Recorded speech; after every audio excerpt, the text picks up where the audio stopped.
The ship's hull screamed as Marcus Chen gripped the metal counter, watching through the observation port as Draconis Prime filled the viewport. 3 months ago, he'd been selling protein bars at a Mars colony outpost. Now he stood in the cargo bay of a human trade vessel, surrounded by crates of Earth snacks, approaching a world where dragons weren't myths but the dominant species. The emergency klaxons had fallen silent 10 minutes ago, but his hands still shook. Atmospheric entry in 2 minutes. The pilot's voice crackled. Chen, you ready down there? Marcus didn't answer. He couldn't take his eyes off the planet's surface, where cities of obsidian and bronze stretched across crimson deserts.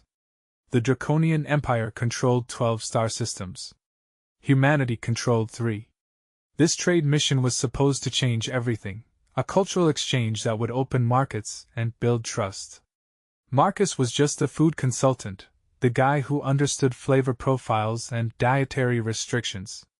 He'd studied their biology for weeks, cross-referenced their amino acid chains with Earth ingredients, prepared samples that wouldn't poison them. The ship shuddered. Something scraped along the exterior hull, a sound like claws on glass. Flight control says we've got an escort, the pilot said, tension creeping into his voice. 4 Royal Guard fighters. They're close. Marcus pressed his face to the port. Massive winged forms flanked the ship, scales gleaming like polished steel in the orange sunlight. The dragons flew in perfect formation, their bodies easily twice the length of the human vessel. He'd seen footage, read reports, but nothing prepared him for the reality of creatures that could cross the void without ships, who breathed fire hot enough to melt titanium. The landing was rougher than expected. Marcus stumbled, catching himself against the crate labeled Terran Confections, handle with care. The diplomatic team would disembark first, present credentials, go through the formal ceremonies. His job started after, in the trade demonstration hall where he'd offer samples to Draconian officials and merchants. Simple. Safe. Rehearsed. The cargo bay door opened, and heat slammed into him like a physical force. The air tasted of sulfur and something sharper, more metallic. Marcus grabbed the hovercart loaded with sample cases and guided it down the ramp. The landing platform stretched before him, a vast expanse of dark stone etched with symbols that hurt to look at too long. The diplomatic team stood frozen 20 meters ahead, surrounded by draconian guards whose scales shifted between bronze and deep crimson. No one had mentioned the children. 3 of them, small by draconian standards but still larger than Marcus, crouched at the edge of the platform. Their scales were bright, iridescent, colors that hadn't yet settled into the darker hues of adulthood. They watched the humans with huge golden eyes, heads tilted with curiosity that seemed almost innocent. Almost. The largest child, scales rippling with purple and green, took a step forward. A guard moved to intercept, but the child was already too close. It lowered its head near Marcus's hovercart, nostrils flaring as it scented the air. The other 2 followed, drawn by curiosity or hunger or both. Marcus's training fled his mind. The protocol officer had been explicit: no contact with civilians until formal introductions. No food distribution outside controlled settings. No deviations from the approved schedule. But the children were right there, and they were staring at his samples with an intensity that transcended species. The purple-green child made a sound, something between a chirp and a rumble. Its stomach growled loud enough for Marcus to hear. He should have waited. Should have followed procedure. Instead, he reached into the nearest case and pulled out a vacuum-sealed package of honey-glazed granola clusters. The child's eyes locked onto the movement. Don't. The command came from Captain Rodriguez, 20 meters away and completely powerless to stop what happened next. Marcus tore open the package. The smell of honey and oats and earth spices filled the air. The child's pupils dilated to pools of liquid gold. It lowered its head further, and Marcus, moving on instinct older than civilization itself, held out his hand with 3 granola clusters resting in his palm. The child's tongue was surprisingly gentle as it took the food. The other 2 crowded closer, and Marcus found himself distributing granola like he was feeding pigeons in a park, except these pigeons could incinerate him with a breath. The largest child chewed, swallowed, and made a sound of pure contentment. Then, it did something that made every human on the platform stop breathing. It spoke. Not in the formal draconian dialect used in diplomatic channels, but in something older, more fundamental. And from somewhere beyond the platform, a presence stirred, vast and terrible and ancient. The guards went absolutely still. The children froze mid-chew. And Marcus realized, with creeping horror, that the granola clusters in his hand were coated in a spice blend he'd formulated himself. A blend that used Terran ingredients no draconian had ever tasted. A blend that, according to his research, should have been perfectly safe. The air pressure changed. Something was coming, something that made the royal guards lower their heads in submission. The smallest child whimpered and pressed close to Marcus's leg, seeking protection from whatever approached. Marcus looked down at the package in his hands, at the ingredient list printed in crisp Federation standard. His blood went cold as he saw the notation he'd missed during final quality checks. Contains trace amounts of cinnamon, Cinnamomum verum, terrestrial exclusive royal designation, prohibited for civilian consumption. The platform began to shake. Not from engines or machinery, but from the impact of something massive landing just beyond the perimeter wall. The children huddled together, and Marcus understood with terrible clarity that he just fed royal delicacies to the offspring of someone very, very important. A shadow fell across the platform, blotting out the orange sun. The guards parted, and through the gap came a dragon that made the others look like hatchlings. Her scales were deep crimson shot through with veins of gold, her eyes like molten copper. She moved with fluid grace that belied her size, each step measured and precise. A crown of twisted metal rested between her horns, ancient, and weathered and unmistakably regal. The Draconian Empire's ruling council consisted of 7 High Lords. But above them all stood one figure, one power that had united the fractured clans 3 centuries ago. The Dragon Queen, whose name translated roughly to She Who Burns Stars. Empress Catharak, Keeper of the First Flame, Terror of the Outer Reaches. And Marcus had just given her children snacks without permission. The Queen's gaze swept the platform, taking in the frozen humans, the nervous guards, and finally, the 3 children who reeked of earth's spices and honey.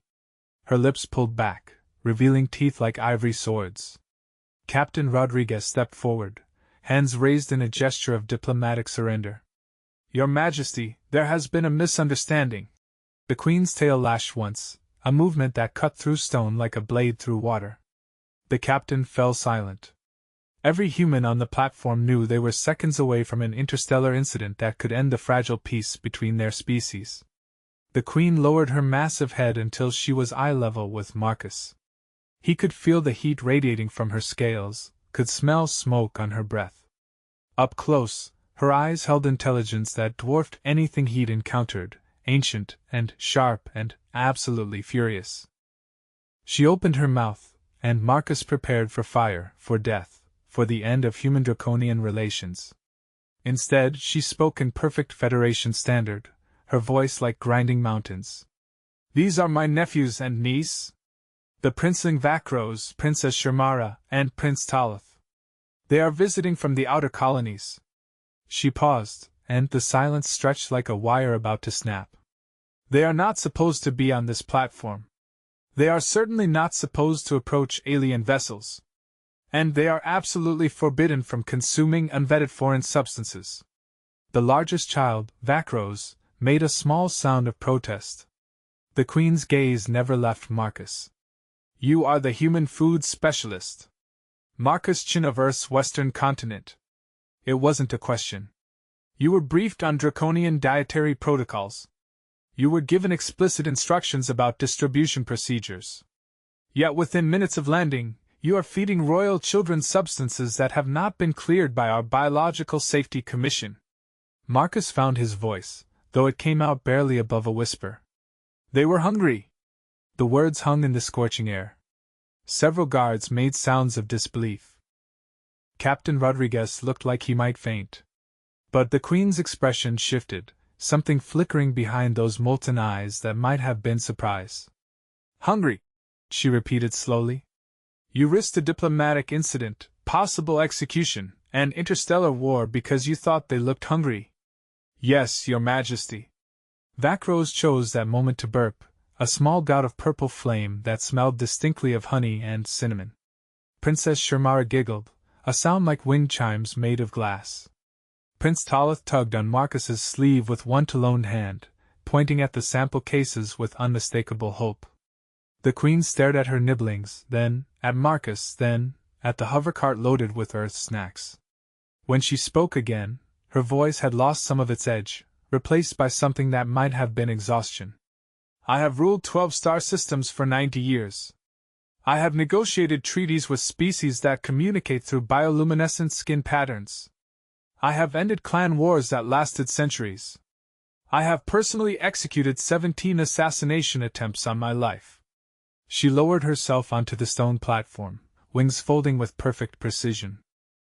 "But I have never, in all that time, met someone foolish enough to feed my family members without asking permission first." Marcus bowed his head, accepting his fate. "I'm sorry, Your Majesty. I should have, the cinnamon," she interrupted. "Where did you source it?" The question caught him off guard. "Terra, Your Majesty. Ceylon variety. I included it in the honey glaze because my research suggested draconian digestive systems could process the compounds without. Your research was correct. Draconian biology handles cinnamon derivatives efficiently. However, cinnamon is one of the 37 substances designated as royal exclusives under Imperial Decree 749. The Queen's tail swished back and forth, betraying agitation. "It is forbidden for common citizens to possess or consume it. The penalty is severe." Understanding dawned. "The children didn't know. My brother's offspring have been raised on the outer colonies, far from the capital world. They are unaware of many imperial protocols." The Queen's gaze softened slightly as she looked at the 3 young dragons, who were trying very hard to appear innocent. "Their father sent them here for cultural education.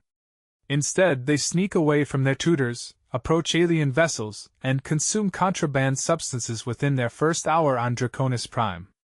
Vakros shuffled his wings. "We only wanted to see the humans. Father said they were small and soft and made interesting noises when startled.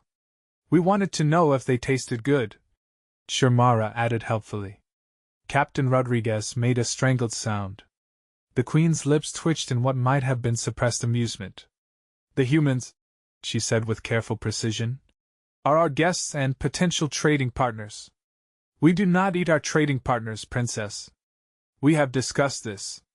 But Uncle Gormuth ate that Centauri ambassador. Uncle Gormuth is currently imprisoned on the ice moon for that exact transgression, as you well know." Marcus watched the exchange with growing surrealism. The most powerful being in 12-star systems was arguing with children about proper diplomatic etiquette. The absurdity of it cut through his fear, and before he could stop himself, he laughed. Every head turned toward him. The guards tensed, hands moving to weapons that could probably vaporize him. But the Queen simply tilted her head, studying him with renewed interest. "You find something amusing, human?" "I'm sorry, Your Majesty, I just realized something." Marcus gestured at the children, at the samples, at the entire chaotic scene. "I came here with 3 months of preparation, detailed reports, carefully calibrated samples. And the first thing I do is accidentally give royal delicacies to children who are supposed to be learning proper behavior. It's either laugh or cry, and laughing seems healthier." The Queen considered this. "You are aware that I could have you executed for this breach of protocol?" "Yes, Your Majesty." "You are aware that providing royal designated substances to unauthorized individuals carries a minimum sentence of 20 years in the deep mines?" "I am now, Your Majesty." "And yet you laugh." Marcus met her ancient gaze with a calm he didn't entirely feel. "My grandmother used to say that if you're going to make a mistake, make it memorable." "I figure accidentally starting an interstellar incident over granola clusters is pretty memorable." Silence stretched across the platform. Then, impossibly, the Dragon Queen began to laugh. It started as a low rumble in her chest, and built into something that shook the very stones beneath their feet. The guards stared in shock. The children looked delighted. Captain Rodriguez appeared to be having a small cardiac event. Memorable. The Queen repeated, mirth dancing in her voice. Yes, human Marcus Chen, I believe this qualifies. She rose to her full height and addressed the assembled guards in the ancient Draconian dialect. Marcus couldn't follow most of it, but he caught words that translated roughly to unauthorized contact, cultural exchange, and what might have been unprecedented stupidity. When she finished, the Queen turned back to Marcus and his hovercart of samples. These snacks of yours. The ones containing royal delicacies that you somehow obtained and processed without triggering any of our intelligence networks. How many varieties have you brought? Marcus gestured to the cases. 47 different products, Your Majesty. I can provide complete ingredient analyses and nutritional profiles for each, tomorrow. Tonight you will dine in the palace as my personal guest. The Queen's eyes gleamed with something that might have been respect or might have been calculation. We will discuss why a human food merchant has better access to restricted substances than most of my spies. We will also discuss proper protocols for feeding royal children, should the situation arise again. Should it arise again, Your Majesty? The Queen glanced at her nibblings, who were still eyeing the sample cases with barely restrained hunger. I suspect, Marcus Chen, that you have made 3 very persistent friends today. Vakros, Shermara, and Taloth will expect more of these granola clusters during their stay. And since killing you would disappoint them and trigger a diplomatic crisis my advisors assure me we cannot afford, you appear to be the human colony's representative whether you planned it or not. She turned to leave, then paused. One more question. These honey-glazed clusters. Do you have more? Marcus pulled out another sealed package and offered it with a bow. The Queen took it delicately between 2 talons, examined it with the focused intensity of a food critic reviewing a masterpiece, and tucked it somewhere in the folds of her wings. Tomorrow evening, 2 hours after sunset, a royal transport will collect you. Bring samples. Bring your research. And, Marcus Chen? Her voice dropped lower, carrying a weight that transcended translation. Bring more cinnamon. The Queen launched herself into the air with a single powerful thrust of her wings, creating a downdraft that sent humans stumbling. The children watched her go, then turned their attention back to Marcus with unmistakable hope. She said you could stay, Vakros said, his tail swishing with excitement. That means we can visit you, right? Our tutors are very boring, Shermara added. They only teach history and proper flame control and diplomatic languages. You make food. Food is much more interesting. Prince Taloth, who hadn't spoken yet, simply held out his hand in obvious imitation of what Marcus had done earlier. The message was clear. Captain Rodriguez approached, his face pale but determined. Chen, what in the 7 hells just happened? I think, Marcus said slowly, watching the children crowd around his hovercart. I just became an unofficial ambassador through the power of snack foods. This is insane. This violates every protocol. The board of directors will have my head. The alternative was getting incinerated by the Empress of 12 Star Systems. Fair point. Rodriguez scrubbed his hands through his hair. You have 1 night to prepare a presentation that will somehow justify feeding contraband to royal children and make it look like brilliant diplomacy instead of catastrophic incompetence. No pressure then. Marcus opened another case of samples, this time carefully checking each package for restricted ingredients. The children watched with rapt attention as he explained the difference between dark chocolate truffles and white chocolate raspberry clusters. They asked questions with surprising sophistication, wanting to know about cacao percentages and cocoa butter processing methods. Their hunger, Marcus realized, wasn't just physical. They were starved for novelty, for experiences beyond the strict boundaries of royal education. The sun set over Draconis Prime, painting the obsidian towers in shades of crimson and gold. Somewhere in the palace, the Dragon Queen was examining his granola clusters and probably running them through every analytical device her empire possessed. Tomorrow, Marcus would face questions he couldn't answer with anything but the truth. He'd seen hungry children and acted on instinct, consequences be damned. But tonight, he sat on an alien world under strange stars, teaching 3 young dragons about the difference between sea salt caramel and butterscotch, and wondering how his simple life as a food consultant had transformed into something that might actually matter. The children's laughter echoed across the landing platform, a sound that transcended species and culture, pure and genuine and hopeful. In the distance, more dragons took flight, their silhouettes dark against the twilight sky. Some would be guards, reporting to their superiors about the unprecedented events of the day. Some would be merchants, already calculating the value of Earth's snacks in draconian markets. And some, Marcus suspected, would be parents and families and ordinary citizens who might be curious about the humans who traveled across the stars to share something as simple and profound as food. The royal transport arrived precisely 2 hours after sunset, a vessel of burnished bronze that landed without a sound. Marcus boarded with his carefully prepared presentation, his sample cases reorganized to exclude any restricted substances unless specifically requested. The children had been collected by their tutors hours ago, protesting loudly about early bedtimes and promising to visit again soon. The palace rose before him like a mountain given form, towers and ramparts carved from living stone and inlaid with metals that shimmered in the moonlight.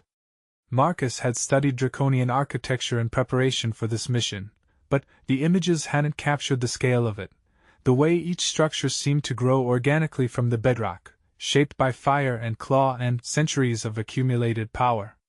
Inside, the halls stretched vast and empty, lit by flames that burned without fuel in sconces along the walls. His escort, a guard whose scales gleamed like polished jet, led him through corridors that twisted and turned according to logic that defied human spatial reasoning. They passed chambers filled with treasures from a dozen worlds, libraries that held knowledge from before humanity reached the stars, and armories that could equip legions. The Queen's private dining hall was surprisingly modest by comparison, a circular room with a table carved from a single massive stone and walls that opened to the night sky. She sat waiting, still wearing her crown but somehow less imposing in this intimate space. The honey-glazed granola package rested on the table before her, now empty. "Sit, Marcus Chin." She gestured to a seat opposite her. "We have much to discuss." Marcus sat, acutely aware of how small he was compared to the furnishings designed for draconian proportions. A servant brought refreshments, crystalline cups filled with liquids that glowed softly in the dim light. "I had my analysts examine your granola clusters," the Queen began. 47 different chemical compounds, 12 of which we've never encountered before. 3 that should theoretically be toxic to our biology but somehow aren't due to your processing methods. And 1, the cinnamon, that is arguably the finest I've tasted in decades. She fixed him with a penetrating stare. How does a human merchant obtain substances that my own procurement networks struggle to acquire? Marcus had prepared for this question. Most of the ingredients are common on Earth, Your Majesty. We've been cultivating cinnamon for thousands of years. It grows in specific climates, requires particular soil conditions, but it's not rare by our standards. We use it in everything from breakfast foods to religious ceremonies. And you didn't know it was restricted here? No, Your Majesty.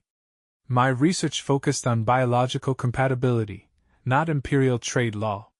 If you'd known, you would have excluded it from your samples. I would never have tasted it, and my nibblings would have returned to their tutors disappointed and none the wiser about human cuisine. The Queen tapped one talon against the stone table. Sometimes ignorance creates opportunities that knowledge would prevent. Tell me about the other samples. What else have you brought that might accidentally violate our laws while delighting our palates? They spent the next 2 hours going through his inventory.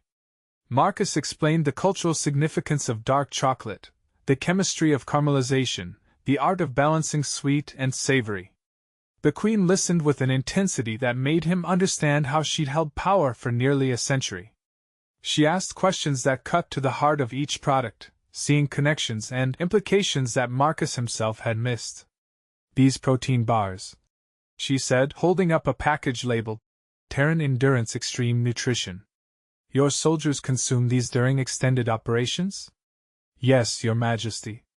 They're designed for high-stress situations, packed with calories and nutrients in a compact form. And your civilians? Do they eat these as well? Some do. Athletes, explorers, people who need convenient nutrition. The Queen set the package down carefully. On Draconis Prime, military rations are strictly controlled. The formulas are designed to enhance strength and endurance but also to reinforce discipline and hierarchy. Only warriors eat warrior food. Only scholars eat scholar food. The idea that a civilian might consume military-grade nutrition is unusual. Marcus began to see where she was going. On Earth, we believe anyone should have access to tools that help them perform at their best. Food isn't a privilege of rank. It's a fundamental right. A dangerous philosophy, by draconian standards. If everyone can eat like a warrior, what separates warriors from civilians? Training. Dedication. Choice. Marcus met her gaze steadily. We don't believe limiting someone's food limits their potential. We believe people should choose their own paths, and food should support whatever path they take. The Queen was silent for a long moment. You realize what you're proposing, whether intentionally or not. If we open trade with Earth, if we allow human food into our markets, it will undermine centuries of social structure. The classes will blur. The hierarchies will weaken. Or, Marcus said carefully, people will be free to choose their own place in society based on ability rather than birth. Revolutionary talk for a food merchant. I just make snacks, Your Majesty. If they happen to change the world, that's on the people who eat them. The Queen laughed again, that deep rumbling sound that shook the crystal cups on the table. You are either very brave or very foolish, Marcus Chen. I haven't decided which. Why not both, Your Majesty? Indeed. She stood, and Marcus quickly followed suit. Tomorrow, you will present your samples to the Merchant Council. They will attempt to negotiate exclusive rights, impose tariffs, limit distribution to approved vendors. They will try to fit your snacks into our existing economic structures. And if they succeed? Then, your food becomes another commodity, controlled and regulated until it loses any power to change anything. The Queen moved to the open wall, gazing out at her city of fire and stone. But if you stand firm, if you insist on open distribution and equal access, you will make enemies among the most powerful merchants in the empire. They will try to ruin you, destroy your reputation, perhaps even arrange accidents for troublesome humans who threaten their profits. Marcus joined her at the wall, looking out at the sprawling city below. Lights flickered in thousands of windows, lives being lived in ways he couldn't begin to understand. What would you advise, Your Majesty? I would advise you to be very careful about what you wish for. Change is dangerous. Revolutions begin in small ways, with ideas that seem harmless until they reshape the world. She glanced down at him, and for a moment, the ancient weight of her years showed in her eyes. But I would also say that the empire has grown stagnant. We conquered our enemies, established peace, built monuments to our greatness. And now we sit in our cities of stone, bound by protocols we created to maintain order, forgetting that dragons were meant to fly free. So you want me to shake things up? I want you to be honest. Sell your snacks, share your food, let our people taste what freedom flavored with cinnamon actually means. And when the Merchant Council tries to cage you with contracts and regulations, remind them that the best things in life can't be controlled. The Queen turned to face him fully. Tomorrow will determine whether humans and Draconians can truly be partners, or whether we're simply too different to bridge the gap. Your snacks are the test, Marcus Chen. Don't waste the opportunity. The meeting ended with more ceremony than it had begun, formal farewells and promises of future discussions. But, as Marcus was escorted back through the winding halls, he carried with him a weight that had nothing to do with his sample cases. The Queen had chosen him, whether by accident or design, to be the catalyst for something far larger than trade negotiations. The question was whether he had the courage to follow through. The next morning arrived with artificial fanfare, bells ringing across the capital to announce the formal trade presentation. Marcus stood in the grand demonstration hall, surrounded by his carefully arranged samples and display boards that explained Earth's food processing techniques in meticulous detail. The Merchant Council filed in, 12 draconians of varying ages and sizes, all wearing expressions that suggested they'd already decided human food was worthless before tasting a single bite.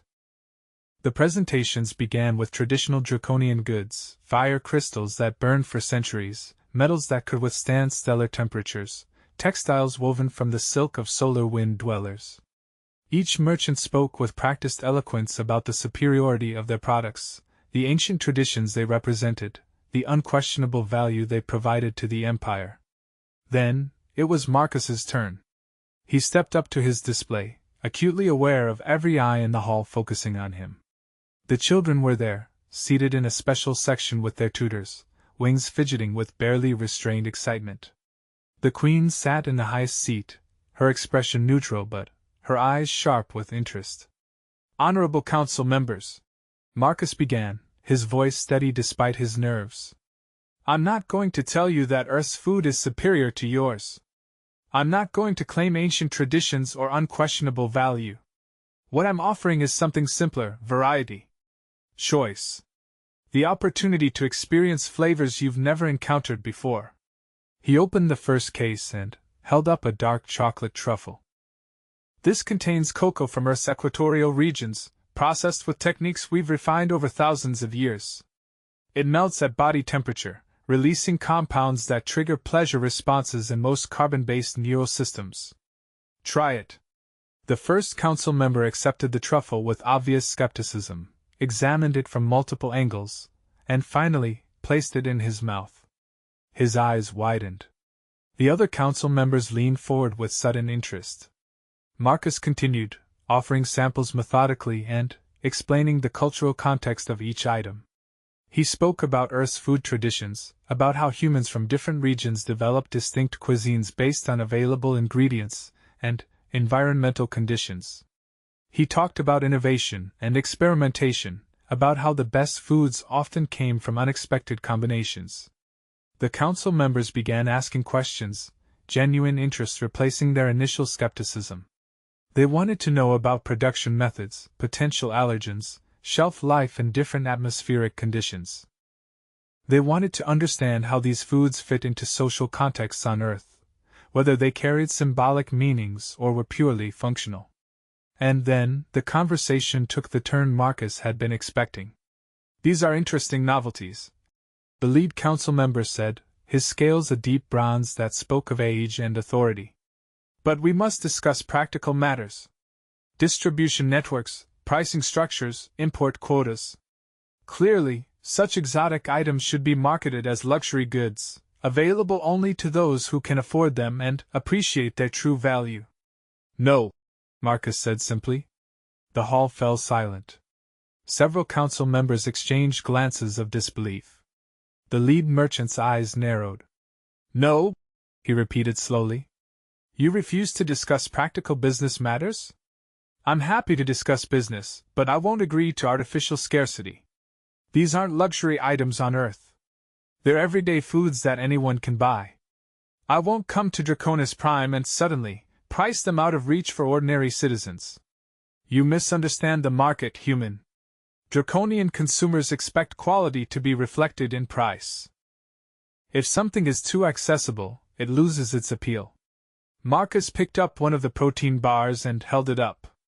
"This bar costs less than a single credit on Earth. It contains enough nutrition to sustain someone through hours of hard work. On your world, you charge 50 credits and market it as a premium athletics supplement available only to elite warriors. I'm saying sell it for 3 credits and let anyone who needs it buy it." The council chamber erupted in protest. Multiple merchants spoke over each other, arguing about market devaluation, the importance of prestige pricing, and the fundamental foolishness of selling valuable goods at accessible prices. The noise rose until the Queen stood, and silence fell like a blade.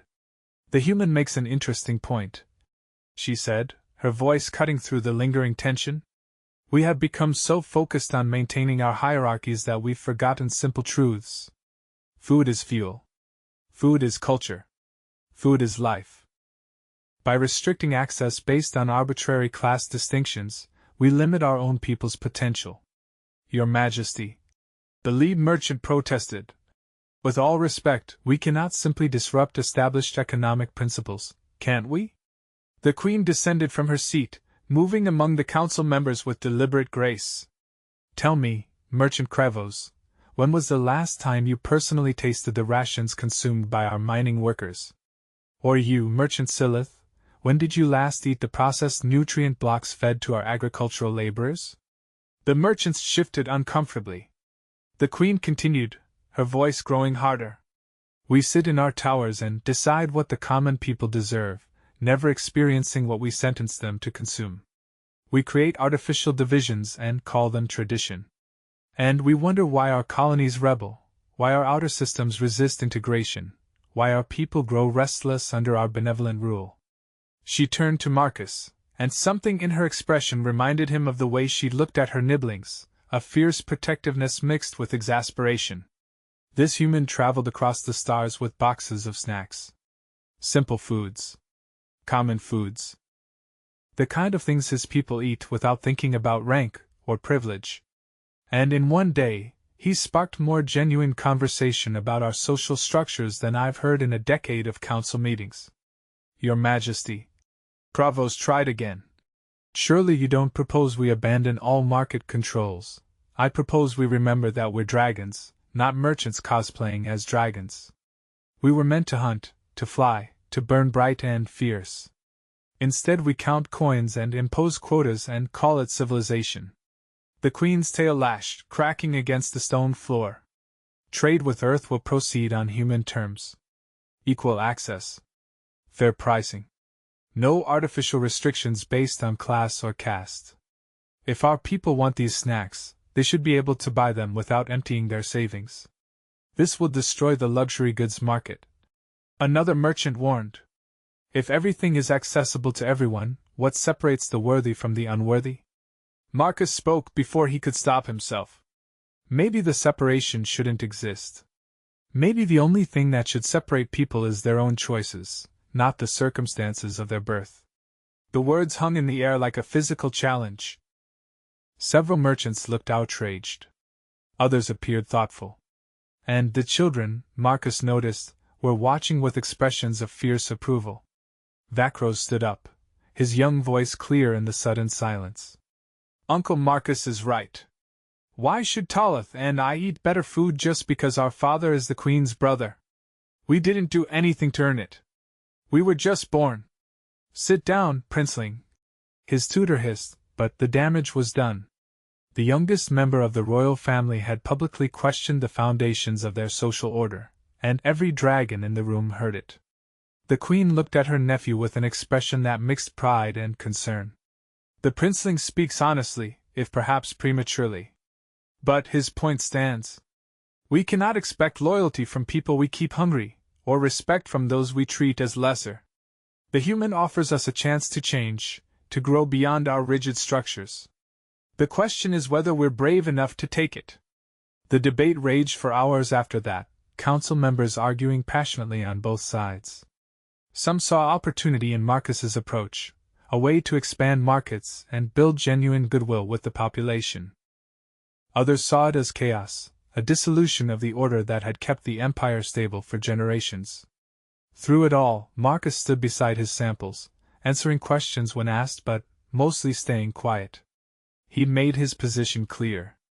Now it was up to the Draconians to decide what kind of society they wanted to be. As the sun set on the second day, the council reached a compromise. Trade would proceed with minimal restrictions, but human foods would be clearly labeled as imports, sold through designated channels where quality and safety could be verified. Prices would be set by market demand rather than artificial scarcity, but merchants could still market certain items as premium goods if they chose. It wasn't everything Marcus had argued for, but it was more than he'd expected. More importantly, the conversation had begun. People were questioning assumptions they'd never examined before. Change would come slowly, but it would come. The Queen dismissed the council and gestured for Marcus to remain. When they were alone except for the ever-present guards, she spoke with uncharacteristic weariness. "You've made powerful enemies today, human. Merchants who see their profits threatened. Nobles who fear losing their advantages. Even some who simply resist change on principle. I know, Your Majesty. They will try to undermine you. Sabotage your shipments. Spread rumors about contaminated products or hidden dangers in Earth food. Are you prepared for that?" Marcus thought about the question seriously. "I'm a food consultant who got promoted to accidental ambassador. I'm not a politician or a warrior. But I believe in what I'm doing. If people want to fight me over the right to sell affordable snacks, then I guess we'll fight." The Queen studied him for a long moment. "You remind me of someone I knew long ago. Another foolish idealist who thought they could change the world with simple truths and stubborn determination." Her expression softened almost imperceptibly. "They succeeded for a time. Built something beautiful and fragile that the universe eventually broke. But the memory of it still shapes us, even now. What happened to them? They died fighting for what they believed in. As all true revolutionaries eventually do." The Queen stood, signaling the end of their conversation. "But before they died, they changed enough hearts and minds that the world could never return to what it was.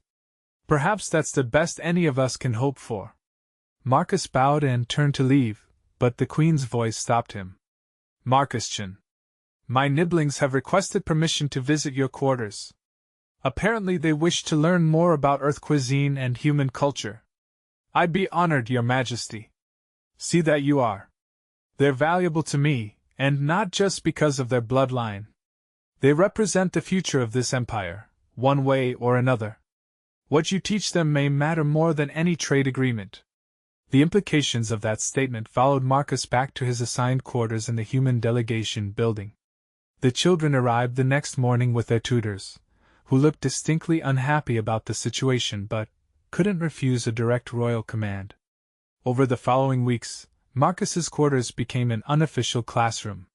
He taught Vakros, Sharmara, and Taloth about Earth's diverse food cultures, about how humans adapted cuisine to different environments and traditions. They learned to appreciate subtle flavors, to understand the chemistry of cooking, to see food as more than just fuel but as art and culture and connection.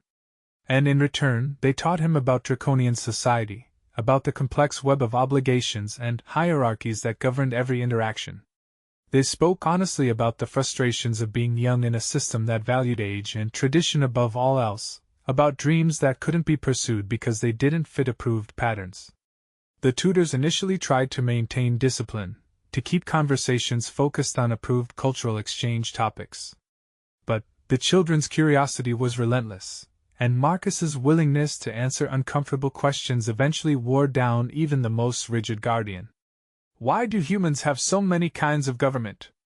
Sharmara asked one day, while helping Marcus prepare a batch of chocolate chip cookies. "We learned you have democracies and republics and monarchies and dozens of other systems. Don't you know which one is best?" "We do not," Marcus admitted, measuring flour with careful precision. "Different systems work for different groups. What's important to some people isn't important to others. So we experiment, try new approaches, sometimes fail catastrophically." "But the chaos," Taloth protested. "How do you maintain order if everyone thinks their way is best?" "We don't always maintain order. We have conflicts, disagreements, sometimes wars. But we also have conversations, compromises, slow movements toward understanding." Marcus handed Sharmara a bowl to mix. "It's messy and inefficient, but it means people have choices. They can leave systems that don't work for them, try to build something better." Vakros, who'd been quietly measuring chocolate chips, spoke up. "The Queen says choices are dangerous. That too many options paralyze people, make them unhappy." "Sometimes that's true," Marcus agreed. "But I think the alternative is worse. Being told exactly who you have to be, what you can dream of, what's permitted for someone of your birth and station. He met the young dragon's eyes. Would you rather have too many choices or none at all? The question hung in the air while cookies baked in the small thermal oven Marcus had installed. The tutors exchanged nervous glances but didn't interrupt. These were the kinds of conversations that could get people in trouble, that challenged fundamental assumptions about draconian society. But they were also the conversations the Queen had implicitly authorized by allowing these visits to continue. News of the children's education spread through the palace, carried by servants and guards who couldn't help but notice the daily arrivals at the human quarters. Some nobles approved, seeing it as proper cultural exchange that would help the young dragons understand Earth and its people. Others worried about contamination, about human ideas polluting traditional draconian values. The Merchant Council, meanwhile, discovered that Marcus had been right about market demand. The first shipments of Earth snacks sold out within hours, despite being priced at the accessible rates he'd insisted on. Workers bought protein bars. Scholars purchased coffee blends. Parents discovered that their children actually enjoyed nutritional supplements flavored with Earth spices.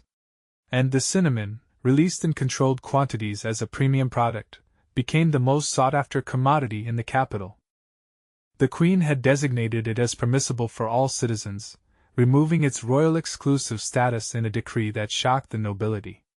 Within weeks, the scent of cinnamon wafted through marketplaces that had never experienced it before, a small revolution in spice form. Marcus's enemies made their move 3 months into the trade program. Shipments were delayed by customs complications. Warehouses experienced mysterious fires. Health inspectors suddenly discovered concerning irregularities in products that had passed inspection dozens of times before. The harassment was professional and methodical, designed to create doubt without triggering obvious retaliation. Marcus fought back the only way he knew how, by being transparent. He published complete ingredient lists, opened his processing facilities to inspection by anyone who wanted to visit, and personally answered questions from concerned citizens. The children helped more than they knew. When nobles whispered about dangerous human food, people remembered that the Queen's own nibblings ate it regularly and thrived. When merchants spread rumors about contamination, workers pointed out that their own health had improved since adding Earth nutrition to their diets. The Queen herself remained publicly neutral, but Marcus noticed that inspectors who found irregularities were often transferred to remote postings, while merchants who supported open trade received favorable contract renewals. The message was subtle but clear: the Empire's ruler had chosen a side, even if she couldn't say so openly. The breaking point came when someone poisoned a batch of protein bars and tried to blame Marcus's suppliers. 6 draconian workers became seriously ill, and the Merchant Council immediately moved to suspend all Earth food imports pending a complete investigation. Marcus was brought before the council in chains, a humiliation designed to show that even royal favor had limits. The lead merchant, Kravos, laid out the charges with evident satisfaction: negligent contamination, failure to maintain quality control, criminal disregard for consumer safety. The evidence is clear, Kravos declared. These so-called nutritional supplements contain toxins not present in any legitimate Earth ingredients.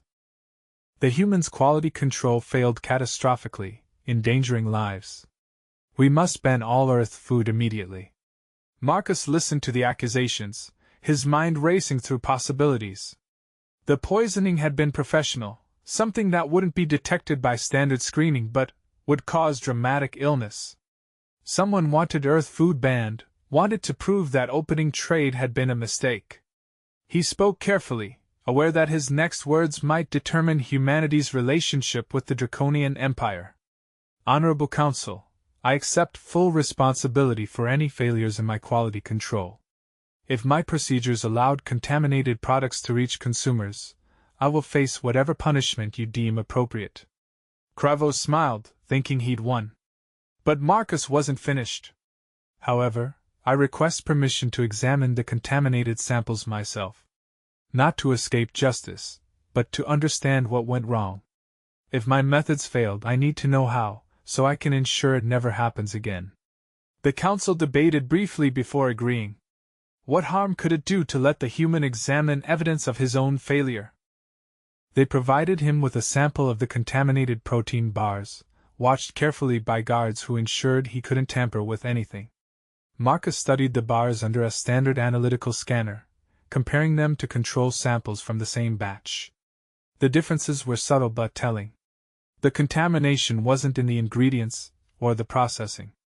It had been added after manufacture, injected directly into sealed packages with precision that suggested professional sabotage. This wasn't a quality control failure, Marcus said quietly. This was deliberate poisoning. A convenient claim, Kravos countered. Do you have proof? The injection sites. Look here and here. Marcus indicated microscopic punctures in the packaging, barely visible even under magnification. These bars were sealed in vacuum-tight containers at our facility on Earth. The only way toxins could enter is if someone deliberately punctured the packaging and injected them. The council members leaned closer, examining the evidence with growing alarm. If Marcus was right, this wasn't a food safety issue. It was attempted murder and sabotage, crimes that carried severe penalties. Who had access to these products after they arrived on Draconis Prime? The Queen asked, her voice cutting through the rising murmur of conversation.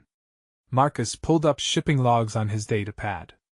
After customs clearance, the shipment was stored in Warehouse 7B for 3 days before distribution. Access records show. He paused, scrolling through the data. 17 individuals entered the warehouse during that period. 14 were registered warehouse workers. 3 were. His voice hardened. 3 were inspection contractors hired by Merchant Kravos. The silence that fell over the council chamber could have stopped stars from burning. Kravos' scales shifted from bronze to dark gray, a visible sign of stress and draconian physiology. This proves nothing, he said, but his voice lacked conviction. My contractors were performing legitimate inspections, which required access to sealed containers, which involved puncturing packaging that was clearly marked as tamper-evident. Marcus's anger finally broke through his diplomatic control. 6 people almost died because you wanted to prove Earth food was dangerous. 6 of your own people, poisoned to preserve your profit margins. The Queen rose from her seat, and every dragon in the room instinctively lowered their heads. Merchant Kravos, you will submit to immediate investigation. Your trading licenses are suspended pending review. If evidence supports these accusations, you will face charges of attempted murder, sabotage of imperial trade relations, and conspiracy to damage the Empire's interests. Your Majesty, I assure you, save your assurances for the investigators. The Queen's eyes blazed with barely contained fury. You gambled with lives to protect your precious hierarchies. You poisoned your own people to maintain systems that serve only yourselves. And worst of all, you tried to destroy something that could have helped thousands of Draconians live better, healthier lives. She turned to address the full council. This is what our rigid structures have created. Merchants so desperate to maintain their positions that they'll commit murder. Nobles so afraid of change that they'll sabotage progress. A society where protecting privilege matters more than protecting people. The Queen's words hung in the air, indictment and challenge combined. The human came here offering simple things. Food. Choice. The opportunity for anyone to improve their lives through accessible nutrition. And we responded with suspicion, with market manipulation, with poisoning.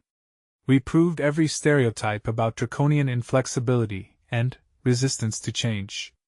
She moved to where Marcus stood, still shackled despite the evidence clearing his name. With one swift motion, she shattered the chains with her bare hands. Marcuschan, on behalf of the Draconian Empire, I apologize. You came in peace and good faith, and we repaid you with treachery. Your Majesty, Marcus said carefully, Kravos doesn't represent all Draconians. Most of the people I've met have been welcoming, curious, willing to try new things.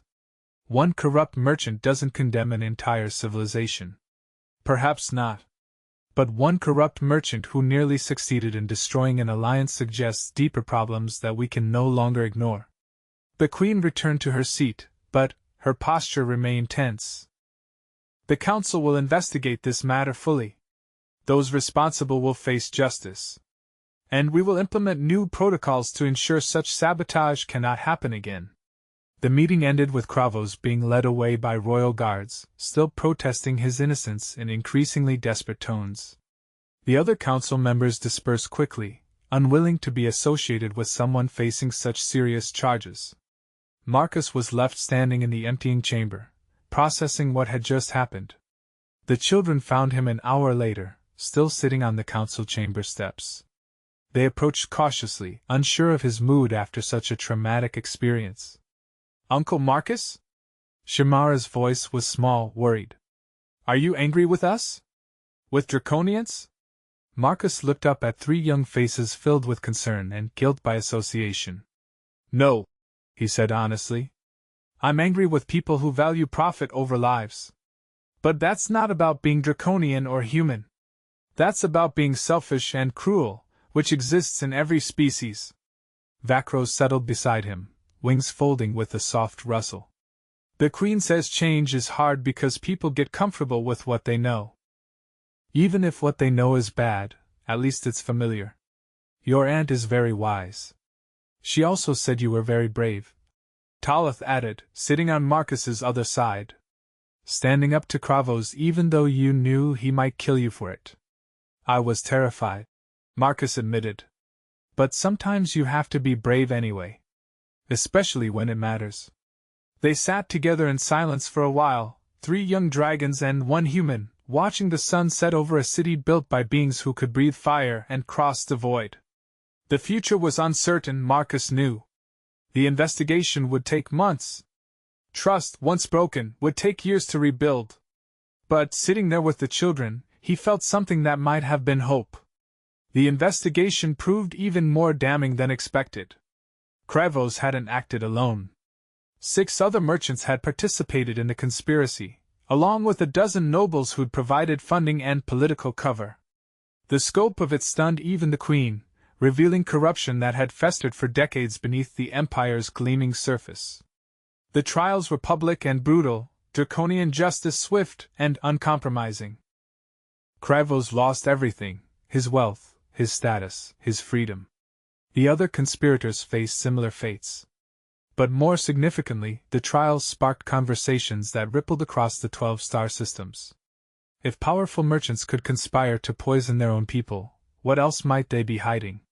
If the rigid hierarchies could be used to cover up such crimes, maybe those hierarchies needed to be questioned. The human food scandal, as it became known, catalyzed debates about transparency, accountability, and the price of unchallenged authority. Marcus watched it unfold from the relative safety of his quarters, which had become something of a neutral ground where draconians from different factions could meet and talk without political pressure. The children still visited daily, but now they brought friends, cousins, classmates curious about the human who'd somehow become the catalyst for their society's self-examination. 6 months after the poisoning incident, the Queen summoned Marcus to the palace again. This time, there was no formal ceremony, just a quiet meeting in her private study surrounded by books that predated human spaceflight. "I'm returning to the outer colonies next week," she said without preamble. "The situation there has grown complicated. Governors who've maintained order through force are suddenly facing questions about their legitimacy. Workers who've accepted their place for generations are demanding better conditions, citing the example of Earth's accessible food as proof that rigid hierarchies aren't inevitable. I didn't mean to start a revolution, Your Majesty." "Didn't you?" The Queen's smile was sharp. "You brought snacks for hungry children without asking permission. You insisted on fair pricing over profit maximization. You treated draconian commoners as equals deserving of respect and dignity. If that's not revolutionary, I don't know what is." Marcus shifted uncomfortably. "What happens now?" "Now I spend the next year putting out fires, negotiating compromises, convincing stubborn dragons that gradual change is better than violent revolution." The Queen's expression grew more serious. "But I'm not here to blame you. I'm here to thank you." "Thank me?" "Your Majesty, I've destabilized your empire. You've exposed instabilities that were already there. Better to deal with them now, while we still have options, than wait until everything collapses. The Queen gestured to the books surrounding them. I've studied the rise and fall of civilizations for decades. The pattern is always the same: rigidity leads to brittleness, brittleness leads to breaking. We were brittle, Marcus Chin. You simply revealed the cracks before they shattered us completely. She stood and moved to the window overlooking the capital. My nibblings are different because of you. They ask questions I never would have dared at their age. They imagine possibilities beyond the paths laid out for them. Vakros wants to study xenobiology instead of military tactics. Shermara is writing poetry about cultural exchange. Talith is designing new food processing systems that combine earth and draconian techniques. They're remarkable young dragons. They would have found their own paths eventually. Perhaps. But you gave them permission to look, to question, to dream beyond what tradition dictated. The Queen turned back to him, and in her ancient eyes Marcus saw something unexpected, gratitude mixed with sorrow. You gave them hope, Marcus Chin. And hope is the most dangerous and necessary gift anyone can receive. The meeting ended with Marcus being presented with an honorary title in the Draconian Empire, something that translated roughly to Friend of the Flight. It came with no political power but significant symbolic weight, marking him as someone under the Queen's personal protection. He returned to Earth briefly after that, reporting to corporate headquarters about the year's events. His superiors were thrilled with the trade numbers, less enthusiastic about the political upheaval. But the contracts were signed, the distribution networks established, the cultural exchange underway. Whether they liked it or not, humanity and Draconians were now bound together by something as simple and profound as shared food. Marcus stood on Earth for the last time, breathing air that smelled of oceans and forests instead of sulfur and stone. He could stay, resume his old life, let someone else handle the complicated relationship with the Draconian Empire. But when he closed his eyes, he saw 3 young dragons learning to make cookies, heard the Queen's laughter echoing through ancient halls, felt the weight of becoming something more than he'd ever imagined. The ship to Draconis Prime left the next morning. Marcus was on it, carrying new samples and new ideas, heading back to a world where dragons ruled but children dreamed of change. He didn't know what the future held, whether the fragile peace would last or collapse into conflict. But he knew that somewhere on that distant world, hungry children waited for snacks, and that was reason enough to try.